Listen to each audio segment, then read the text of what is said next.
کچھ مہینہ پہلے کی بات ہے، میں حسب معمول اپنے دفتر میں بیٹھا ہوا تھا۔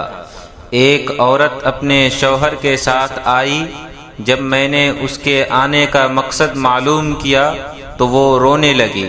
میں نے کہا، بہن بتائیں، جب تک آپ بتائیں گے نہیں تو آپ کا مسئلہ کیسے حل ہوگا؟ ہمت کر کے بتائیں کیا بات ہے۔ پھر وہ کہنے لگی، اور جو بات کہی میں سن کر حیران رہ گیا، بے حد افسوس ہوا۔ وہ کہنے لگی، میری شادی کو قریب 5 سال ہوئے۔ شادی کے کچھ مہینہ بعد ہی میرے شوہر کمانے کے لیے آؤٹ آف کنٹری چلے گئے اور 4 سال تک گھر نہیں آئے۔ میں شیطان کے بہکاوے میں آ کر ایک ایسا گناہ کر بیٹھی جس نے میری زندگی کو تباہ کر دیا۔ کہنے لگی، پڑوس کے ایک غیر مسلم کے ساتھ میری آشنائی ہو گئی۔ شروع میں ہم دونوں صرف موبائل پہ باتیں کیا کرتے تھے۔ اس نے بڑی امیدیں دلائی، طرح طرح کے عیش و آرام کے وعدے کیے، ساتھ جینے مرنے کے قسمیں کھائیں۔ اس نے ملنے کو کہا تو میں نے انکار کر دیا۔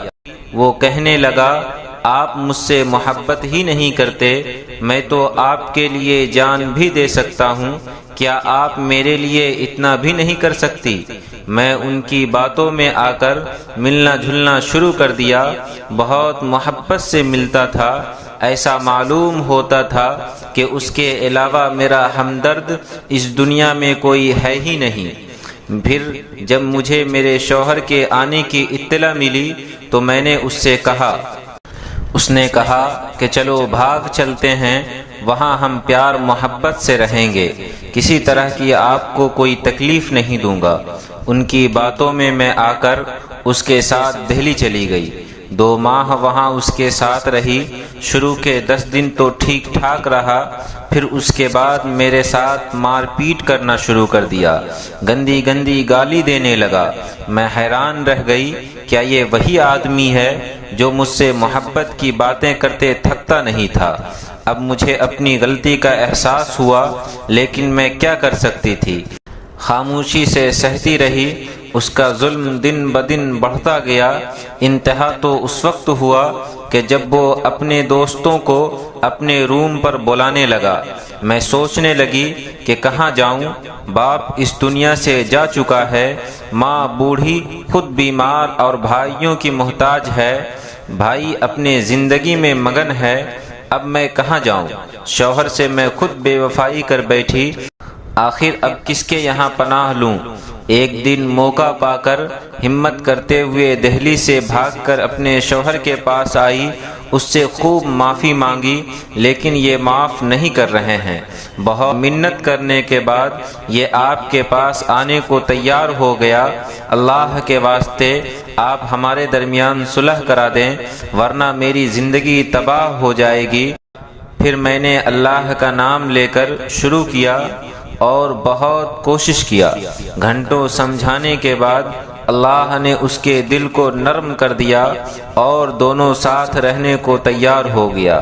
شوہر نے اپنی بیوی کی غلطی کو معاف کر دیا اور پھر بیوی بھی اپنے گناہوں سے توبہ کی اور وفاداری کی امید دلائی۔ پھر میں نے دونوں کو رخصت کر دیا۔ کچھ دنوں بعد لڑکے کا فون آیا اور کہنے لگا کہ گاؤں والے کہتے ہیں کہ لڑکی کو گھر سے بھگاؤ، یہ حرام کام کرنے والی ہمارے سماج میں رہنے کے لائق نہیں ہے۔ میں کیا کروں؟ کیا جواب دوں سماج کو؟ میں نے اس کو بلایا اور سماج کے لوگوں کو بھی ساتھ میں بلایا اور پھر میں نے خوب اچھی طرح سمجھایا۔ سمجھانے کے بعد سماج کے لوگ بھی سمجھ گئے اور ساتھ میں رہنے دینے کو تیار ہو گئے۔ لیکن اگلے ہی دن لڑکے کا دوبارہ فون آیا اور کہنے لگا کہ سماج کے لوگوں نے مجھے اپنے سے الگ کر دیا ہے اور کہا ہے کہ جب تک تم اپنی بیوی کو گھر سے نہیں نکالو گے میں تم کو اپنے میں شامل نہیں کروں گا۔ مجھے بہت افسوس ہوا۔ لڑکا کو ہی سمجھا بجھا کر کہا کہ سماج سے الگ ہی رہو لیکن اپنی بیوی کو ساتھ رکھو۔ جو سماج اس نزاکت کو نہ سمجھے، بہتر ہے کہ ایسے سماج سے آپ کا تعلق نہ ہو۔ آپ اپنی بیوی کے ساتھ خوشی خوشی رہیں، اللہ تعالیٰ آپ کو بڑا اجر دے گا۔ مجھے واقعہ کے اختتام پہ 3 باتیں کہنی ہے۔ سب سے پہلے مرد حضرات سے کہ مال و دولت کے لالچ میں آ کر، مال و دولت کے حرص میں اپنی بیوی کے حقوق نہ بھلائیں۔ ان کی بھی خواہشات ہے، ان کو پورا کرنا بحیثیت شوہر کی ذمہ داری ہوتی ہے۔ یہ ایک واقعہ ہے، ایسے ہزاروں واقعہ ہمارے سماج میں ہے جو شوہر کی بے توجہی کی وجہ سے پیش آتے ہیں۔ اس لیے شوہر کمانے کے چکر میں اپنی بیوی کے حقوق نہ بھلائیں۔ دوسری بات عورتوں سے کرنی ہے کہ اللہ کے واسطے آپ اپنے مقام و مرتبہ کو سمجھیں۔ آپ اسلام کی مقدس شہزادیاں ہیں۔ یہ دنیا ظالم ہے، مطلبی ہے۔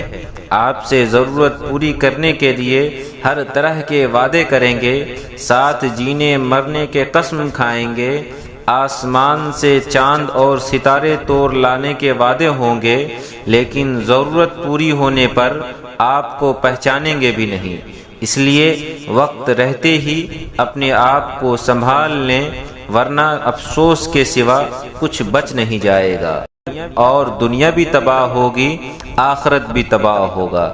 اس لیے اپنے آپ پر توجہ دیں اور اللہ کے حکم کو مضبوطی سے پکڑ لیں، شریعت پر عمل کرنے والے بن جائیں۔